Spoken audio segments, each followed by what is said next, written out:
तो यकीन जाने इस वक्त मेरे पास अल्फाज नहीं है। जी। एक तो दुख का इजहार करने के लिए कि छोटे छोटे बच्चों को इस तकलीफ़ में देख कर के मैं खुद एक माँ हूँ, मेरे जी। बच्चे हैं, छोटे छोटे बच्चे हैं, तो मैं इमेजिन नहीं कर सकती कि अपने बच्चे को इस तकलीफ़ में देखूँ।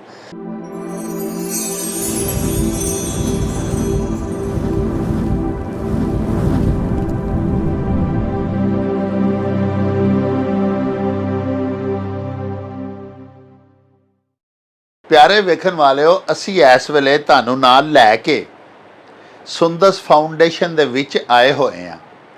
साडे शहर गुजरांवाला दे विच थैलेसेमिया ते हैमोफेलिया दे मरीज़ बच्चिआं नूं खून देण वाला वाहिद इदारा सुंदस फाउंडेशन अरसा दराज तो कई अशरिਆਂ ਤੋਂ मरीज़ बच्चिआं दी खिदमत कर रहा है, जिन्हां नूं हर हफ्ते खून लगदा है।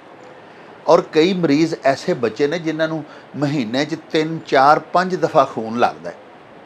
और यह इदारा उन्होंने रैड सैल्स, वाइट सैल्स और प्लाजमा और दीगर खून के अज्जा डोनेट करने वाले लोगों कोलों इकट्ठे करके ते मरीज़ बच्चों को फ्री ऑफ कास्ट देंदा है।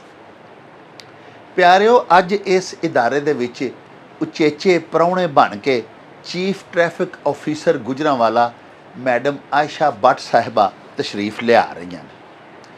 इत्थे आके पहले तो फरदन मरीज़ बच्चों की अयादत करनगियां, उस तो बाद पूरे ब्लड डोनेशन सेंटर का विजिट करनगियां और उस तो बाद साडे नाल भी गलबात करनगियां, अपने फाइंडिंग्स दसनगियां इस इदारे की विजिट के बारे।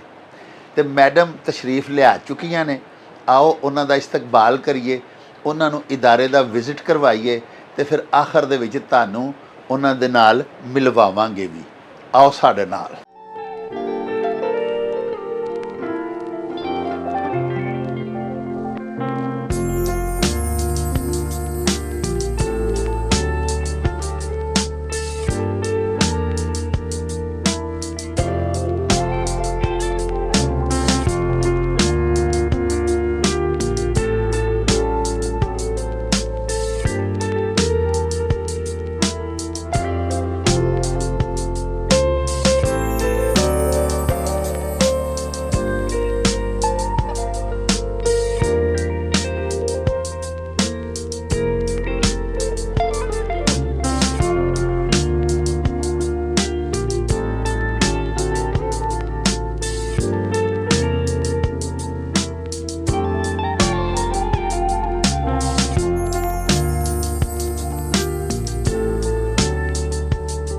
पढ़ना अच्छा है, जिसके पास वसाइल ही मैं कहता मैं हाजिर हूँ, पढ़ो। मैं पढ़ाने के लिए तैयार हूँ अगर आपके बाप वसाइल नहीं है। ये तो आगे शादी बिना तो इन बच्चों को शौक था, अल्हम्दुलिल्लाह दोनों बच्चियाँ कितने दिन के बाद आप आते हो ब्लड लगवाने? आप पढ़ते हो? कौन सी क्लास में? 1 क्लास में पढ़ते हो। तो ये कॉटन रह जैसे ब्लड आ रहा था 15 साल से आ रहा। महीने में 2 बार 3 बार 2 बार मिल जाता है, ताकत तो नहीं करता है तो बताओ। मैं आपके कितने बच्चे हैं? आपके 2 बेटे 2 बेटियां। बाकी सब ठीक है? मिल जाता है, भी सेहत दे। ये तो मिल जाता है। नहीं अपना लियाई दा ताजा खून फ्रेश खून लगता है। प्यारे वेखन वालिओ, साडे गुजरांवाला दी chief traffic officer madam Ayesha Bhatt sahiba साडे नाल मौजूद ने। अज सुंदस फाउंडेशन जिहड़ा कि थैलेसेमिया ते हैमोफेलिया दे मरीज़ बच्चों नूं ब्लड देण वाला एक इदारा है, उहदे विजिट दे उत्ते मैडम तशरीफ लियाईआं होईआं ने। आओ तुहानूं उहनां दे नाल मिलवाईए, उहनां दे कोलों उहनां दे व्यूज़ बारे जानकारी लैने आ भई उहनां ने इत्थे विजिट करके की वेख्या और इहदी ज़्यादा बैटरमेंट वास्ते इस इदारे दी होर बेहतरी बहबूद दे वास्ते वो की तजावीज़ देनियां चाहदियां ने। अस्सलाम वालेकुम मैडम। वालेकुम अस्सलाम। तुसी अज विजिट किया सुंदस फाउंडेशन, ये हाजी सरफराज साहब जिहड़े ने, इन्हां ने अल्लाह पाक इन्हां नूं जज़ा दे, इन्हां दी बेटी सी सुंदस जिहदे नां तो इन्हां ने सुंदस मैमोरीअल ही है। और सानू ये भी एजाज़ हासिल है कि मेरे छोटे भाई सुहेल अहमद साहब जिहड़े ने वो इहदे फाउंडर डायरैक्टर भी ने इस सुंदस फाउंडेशन। अज तुसी भी ਮਾਸ਼ਾਅੱਲਾ ਤਸ਼ਰੀਫ ਲਿਆਈਆਂ ਤੁਸੀਂ ਵੀ ਇਹਦੇ ਵਾਸਤੇ ਲਾਜ਼ਮੀ नेक जज्बात भी रखते हो और तुसी इंशाअल्लाह कुछ ये फलाह वास्ते इस इदारे की मजीद बेहतरी वास्ते तजावीज़ भी दित्तियां होणगियां हज साहब नूं ते कुछ साडे व्यूअर्स नाल भी साझियां करो कि तुसी इत्थे की देखिया।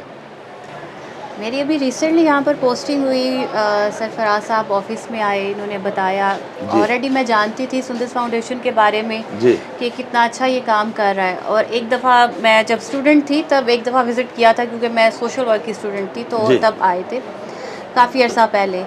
अब मैं जब आई हूँ तो यकीन जाने इस वक्त मेरे पास अल्फाज नहीं है जी एक तो दुख का इजहार करने के लिए कि छोटे छोटे बच्चों को इस तकलीफ़ में देख कर के मैं खुद एक माँ हूँ, मेरे जी। बच्चे हैं, छोटे छोटे बच्चे हैं, तो मैं इमेजिन नहीं कर सकती कि अपने बच्चे को इस तकलीफ़ में देखूँ। और दूसरा, इस चीज़ की मुझे खुशी हुई कि हमारे पाकिस्तान में ऐसे लोग मौजूद हैं जी जो दूसरों के लिए मदद करने का कितना जज्बा रखते जज्बा। हैं। जैसे सरफराज साहब जिस तरह से वो काम कर रहे हैं, कोई इनको अपना मुझे नहीं दिखा कि इनका कोई इंटरेस्ट हो इन बच्चों के इलाज के लिए। इन बच्चों के लिए वो जितनी मेहनत कर रहे हैं, जितना उनके लिए हर ऑफिस गए होते हैं, हर जगह जा रहे हैं कि बच्चों के लिए ब्लड डोनेट करें या इस इदारे को चलाने में इनकी जी। हेल्प करें। तो मुझे इस चीज़ की खुशी हुई है कि अगर हमारे कुछ लोग, हमारी कुछ फैमिलीज़, कुछ बच्चे इस मर्ज़ का शिकार हैं, इस तकलीफ़ से गुज़र रहे हैं, तो उसके साथ साथ अल्लाह ने ऐसे लोग भी इस पाकिस्तान में भेजे जी। हैं, ऐसे लोग मौजूद हैं कि जो बग़ैर किसी ज़ाती इंटरेस्ट के सिर्फ़ और सिर्फ दूसरों की मदद करने के जज्बे से इनका काम कर रहे हैं। जी जी। तो आप गुजरांवाला की एक काबिल फ़ख्र बेटी भी हैं, माशाल्लाह गुजरांवाला का एजाज़ है। आप ये जो हमारे शहर गुजरांवाला के बिलखसूस लोग हैं जो यहाँ के रहने वाले हैं, उन्हें क्या कुछ मैसेज देना चाहेंगी कि वो आएँ, इनकी माली मदद नहीं कोई कर सकता तो इन्हें ब्लड तो डोनेट करें, कुछ इस तरह की बातें इन बच्चों के लिए? जी बिल्कुल, आपने जैसे बताया है कि मैं गुजरांवाला से ही बिलोंग करती हूँ, लेकिन आपने मेरा पूरा तारुफ नहीं करवाया कि मैं ना सिर्फ गुजरांवाला से बिलोंग करती हूँ बल्कि आपकी स्टूडेंट रही हूँ। आप मेरे Thank you, बेटा, प्रोफेसर रहे हैं। और आज बात करते हुए मुझे थोड़ी सी हेजिटेशन हो रही है, जी। क्योंकि जब आपका अपना उस्ताद सामने बैठा हो और जो कि आपको लिटरेचर ही पढ़ाता रहा हो और Thank उसका you। मुकाबला नहीं कर सकते बात करने में। जी जी तो एक तो मुझे इस चीज़ की बड़ी खुशी हुई है कि मैं जब यहाँ पर आई हूँ तो मुझे एक बड़ा सरप्राइज़ मिला कि आप यहाँ पर मौजूद हैं। जी तो मैं मैसेज ज़रूर देना चाहूँगी कि देखिए, किसी इदारे को चलाने में सिर्फ पैसा ही नहीं चाहिए होता। जी। आप इनकी मदद करें, पैसों की सूरत में मदद करें, ब्लड डोनेट करने की सूरत में मदद करें, या अगर आप नहीं कर सकते तो एटलीस्ट इनके लिए दुआ करें, क्योंकि मदद तो किसी भी तरीके से की जा सकती है जी। ना। तो दिल खोल के मदद करनी चाहिए ऐसे इदारों की जहाँ पर दूसरों के लिए काम किया जा रहा हो। आप जी। देखें, यहाँ पर छोटे बच्चे हैं, बहुत सी ऐसी फैमिलीज़ हैं जो अफोर्ड नहीं कर सकती जी कि वो मंथ में 2 या 3 बार आके अपने बच्चे को ब्लड कहीं बाहर से प्राइवेटली लगवा सके। जी। तो इसलिए हम सब पर यह फ़र्ज़ है, जी हम पे ये फ़र्ज़ है कि हम आके इस इदारे की मदद करें और इनके काम को आगे बढ़ाने में इनकी मदद करें। जैसे कि सब जानते हैं कि पुलिस डिपार्टमेंट ने भी हमेशा माजी में अगर देखें, पास्ट में भी पुलिस डिपार्टमेंट ने हमेशा इनके लिए कैंप लगाए हैं। हमारे पुलिस लाइंस में कैंप लगते रहे, हमारे इवन के पुलिस स्टेशंस पर कैंप लगते रहे, और इस सिलसिले को हम इंशाल्लाह फ्यूचर में भी जारी रखेंगे। और अभी हम भी ट्रैफिक गुजरांवाला भी रिसेंटली इसका हम प्लान कर रहे हैं कि कमिंग डेज़ में हम ब्लड कैंप लगा रहे हैं, जिसमें हम कोशिश करेंगे कि बड़ी तादाद में ब्लड डोनेट हो ताकि यहाँ बच्चों को किसी भी तरह से ब्लड की कमी ना आ सके। लो जी प्यारे, तुसां गल्लां सुनियां chief traffic officer Ayesha Bhatt sahiba दियां, उन्हां बड़ियां खूबसूरत गल्लां कीतियां। बिलखसूस उन्हां दी ਇਹ ਗੱਲ ਜਿਹੜੀ ਹੈ ਉਹ ਬੜੀ ਅੱਛੀ ਲੱਗੀ ਕਿ ਜਿਹੜੇ ਸਾਰੇ ਦੋਸਤ ਮਾਲੀ ਲਿਹਾਜ਼ ਨਾਲ ਨਹੀਂ ਵੀ ਤਾਵਨ ਕਰ ਸਕਦੇ ਕਿਸੇ ਇਦਾਰੇ ਦੇ ਨਾਲ, ਤੇ ਕਮ ਸੇ ਕਮ ਇੱਥੇ ਆ ਕੇ ਇਹਨਾਂ ਛੋਟੇ ਛੋਟੇ ਬੱਚਿਆਂ ਦੇ ਵਾਸਤੇ ਖੂਨ ਤੇ ਦੇ ਸਕਦੇ ਨੇ ਨਾ ਜੀ, ਸਮਾਹੀ ਜਾਂ ਸ਼ਸ਼ਮਾਹੀ।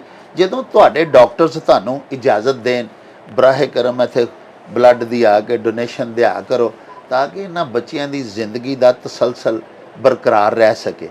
ਜਿਵੇਂ ਮੈਡਮ ਸਾਹਿਬਾਂ ਨੇ ਇਹ ਵੀ ਫਰਮਾਇਆ ਕਿ ਸਾਡਾ ਮਹਿਕਮਾ ਪੁਲਿਸ ਜਿਹੜਾ ਮਾਜ਼ੀ ਦੇ ਵਿੱਚ ਵੀ ਇਹਨਾਂ ਨੂੰ ਬਲੱਡ ਦਿੰਦੇ ਰਹੇ ਨੇ, ਕੈਂਪ ਲੱਗਦੇ ਰਹੇ ਨੇ ਸਾਡੇ ਵੀ ਨੋਟਿਸ ਵਿੱਚ, ਤੇ ਮੁਸਤਕਬਲ ਦੇ ਵਿੱਚ ਵੀ ਉਹ ਇਹ ਸਿਲਸਿਲਾ ਜਾਰੀ ਰੱਖਣਗੇ।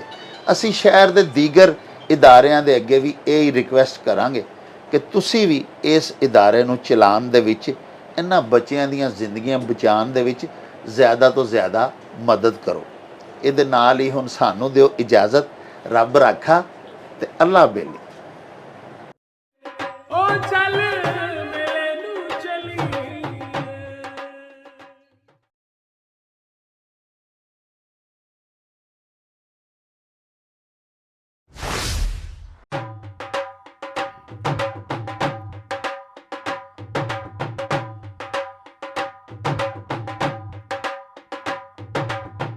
रौनक हो जाऊं